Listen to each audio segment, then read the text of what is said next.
আজি অসমৰ কেইবাটাও জাতীয় জনগোষ্ঠীয় দল সংগঠনে ঐক্যবদ্ধ হৈ আমি ONGC অসম সম্পদৰ নাজিৰাত থকা মুখ্য কাৰ্যালয়ৰ সন্মুখত আমি গণ অৱস্থান কাৰ্যসূচী আমি ৰূপায়ণ কৰিছোঁ। মূল কথাটো হৈছে যে ONGCত থকা একাংশ অসম বিৰোধী চক্ৰই বাৰে বাৰে আমাৰ সম্পদটো ধ্বংস কৰিবলৈ উঠিবই লাগিছে। ইতিমধ্যেই আমাৰ শিৱসাগৰত থকা অসম সম্পদৰ কেইবাটাও গুৰুত্বপূৰ্ণ বিভাগ তেওঁলোকে বহিৰাজ্যলৈ লৈ গ'ল। এটা কথা হৈছে তেল আমাৰ ইয়াত খনন কৰিব, তেল আমাৰ ইয়াৰ পৰা নিব, আৰু কাৰ্যালয়সমূহ যদি গৈ দিল্লী গুজৰাটত থাকে আমাৰ অসমীয়া মানুহে কি কৰি খাব? আমি তেল দিম আৰু তেওঁলোকে গুজৰাটত কোনোবা বহিৰাগত মানুহে AC ৰুমত বহি কাজু বাদাম খাই থাকিব, এনে কথাবোৰতো হ'ব নোৱাৰে। তেল যেতিয়া আমি দিছোঁ কাৰ্যালয় ইয়াত হ'ব লাগিব, কাৰণ এই ONGCৰ লগত অসমৰ অধিকাংশ নিবনুৱা যুৱক যুৱতী জড়িত হৈ আছে। কোনোবা গাড়ী এখন চলাই খাইছে, কোনোবা ঠিকা টুকুলি এটা কৰি খাইছে, কোনোবাই ইয়াত চাকৰি কৰিছে।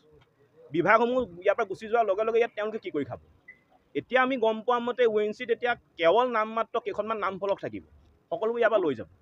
বোলে এই ধৰণৰ অসম বিৰোধী কাৰ্যকলাপৰ কৰি থাকিলে আমিতো চাই থাকিব নোৱাৰিম, প্ৰতিবাদ কৰিবই লাগিব।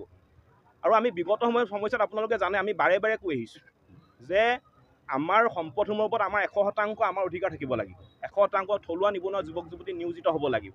কিন্তু বাৰে বাৰে ইয়াত থকা একাংশ অসম বিৰোধী চক্ৰই আমাৰ অসমৰ স্বাভিমানক অপমান কৰিছে, অসমৰ সম্পদসমূহ লুণ্ঠন কৰিছে। গতিকে এই ধৰণৰ কৰ্মকাণ্ডৰ কাৰণে আমি আজি এই প্ৰতিবাদী কাৰ্যসূচী বহিবলৈ আমি বাধ্য হৈছোঁ। আৰু ইয়াৰ পৰা আমি আৰু এটা কথা স্পষ্ট কৰি দিব বিচাৰিছোঁ, ইয়াতো আমাৰ আৰম্ভণি।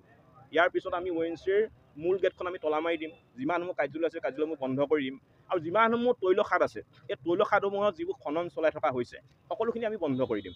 কাৰণ এই ধৰণে আমাৰ অসমৰ অসমীয়াই গৰ্ভৰ পৰা তেল খনন কৰি থাকি আৰু অসমীয়াকে বাৰে বাৰে প্ৰতাৰণা কৰিব, আৰু এই ধৰণৰ কাৰ্যবিলাক আমি চাই থাকিব নোৱাৰোঁ। সেইটো কাৰণে স্পষ্টকৈ কৈছোঁ, যিসমূহ অসম বিৰোধী চক্ৰ আছে তেওঁলোকে এতিয়া আমি সুকীয়া দিছোঁ, তেওঁলোকে চিধা হৈ যাওক। কিন্তু অন্যথা কিন্তু তেওঁলোকে আমাৰ যেতিয়া মুখামুখি হ'বলৈ হ'লে কিন্তু কথা বেয়া হ'ব। সেইটো আপোনালোকৰ সংবাদ মাধ্যমৰ জৰিয়তে আমি স্পষ্টভাৱে জনাই দিছোঁ।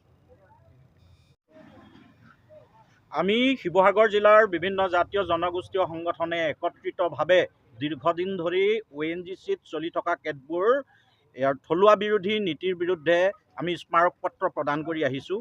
কিন্তু অতি পৰিতাপৰ বিষয় যে আমাৰ সংগঠনসমূহৰ বিষয়বিলাক কিন্তু এই মুহূৰ্তলৈকে ONGC কৰ্তৃপক্ষই অকণমানো গুৰুত্ব দিয়া নাই।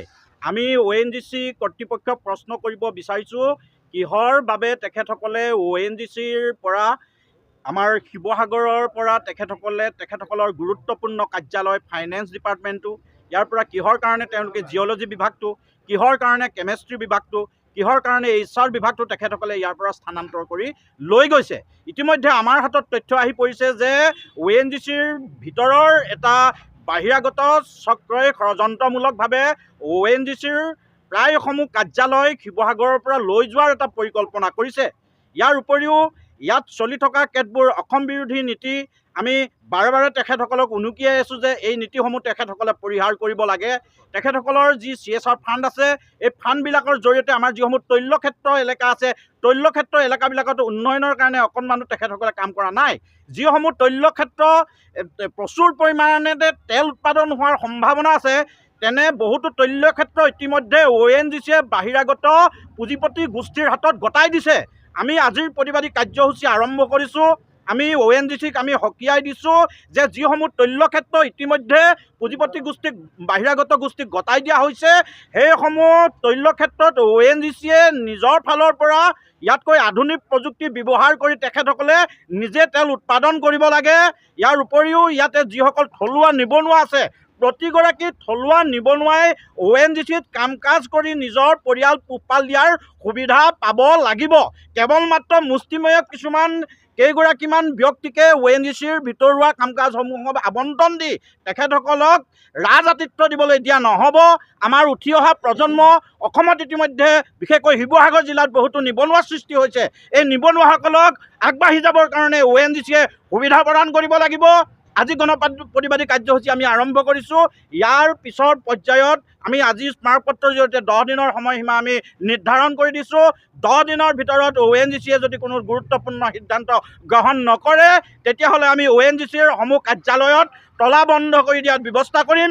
আৰু তাৰ পাছতো যদি ONGCয়ে আমাৰ কথাবিলাকত গুৰুত্ব প্ৰদান নকৰে আমি শিৱসাগৰ জিলাৰ প্ৰতিটো দল সংগঠন একত্ৰিত হৈ সৰ্বাত্মকভাৱে ONGCৰ তৈল খনন কাৰ্য আমি বন্ধ কৰিবলৈ আমি বাধ্য হ'ম।